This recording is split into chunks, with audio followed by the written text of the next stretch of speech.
ازيكم عاملين ايه؟ يا رب تكونوا بخير. النهارده هتكلم عن الناس الحساسين اللي عايشين معانا.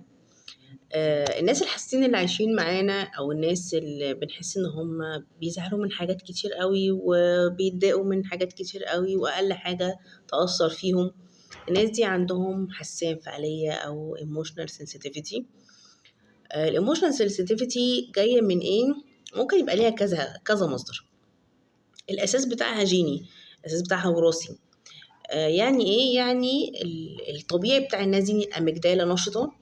بتعمل ايه؟ بتعالج، او الجزء المسؤول عن المشاعر في المخ نشط، بيعالج المثيرات الانفعاليه بشكل اعمق وبشكل اسرع من الناس العاديين.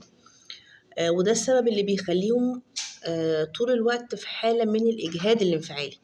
ليه؟ لان تخيل ان انت الشعور او الموقف اللي ممكن يعدي عليك عادي بيعدي عليهم هم مش عادي. ليه؟ لان هم بيعالجوا الموضوع بشكل مختلف عنك.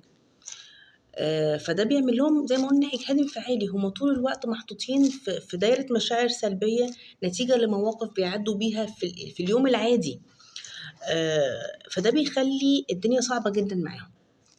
في سبب تاني كمان ممكن يكون في الطفوله او في الوقت اللي قبل كده كانت الناس دي بتتعرض لنقد كتير او لإهمال أو وهكذا.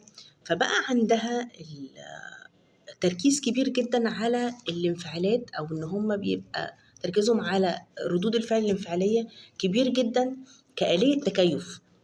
هم بيتكيفوا مع الموقف ازاي؟ هم يبقوا مراقبين كده ان اللي قدامهم ده هيعمل ايه علشان يبقوا ستاند باي، ما يحصل لهمش حاجة من اللي كانت بتحصل قبل كده. ده برضو حاجة من الحاجات المتعلقة بالجزء البيئي، مش بس الجزء الوراثي. طيب احنا كناس عندنا حساسية انفعالية، ضروري نبقى عارفين بالموضوع او عندنا وعي بالموضوع، لان الوعي بالموضوع هيخلينا نبقى ماشيين نص السكة. طيب تاني حاجة بقى، نسمي المشاعر دي. ساعة لما نحس إحساس معين نسميه، نحطه في الإطار بتاعه. لأن طول ما أنا الإحساس جوايا ومش عارف أنا جوايا إيه، مش مسميه، مش حاطه في حتة الوعي أو حتة العقل إن أنا أساسا أعرف إيه اللي أنا جوايا ده، هو متأجج جوايا ومش هادي.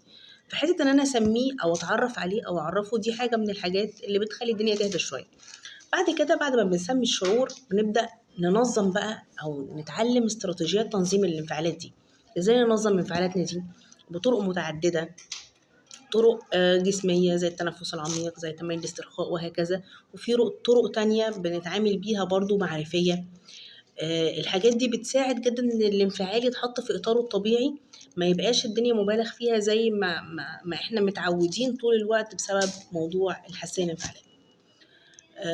دي كان هنت بسيط كده عن موضوع الايموشنال sensitivity، واشوفكم في فيديو جديد ان شاء الله.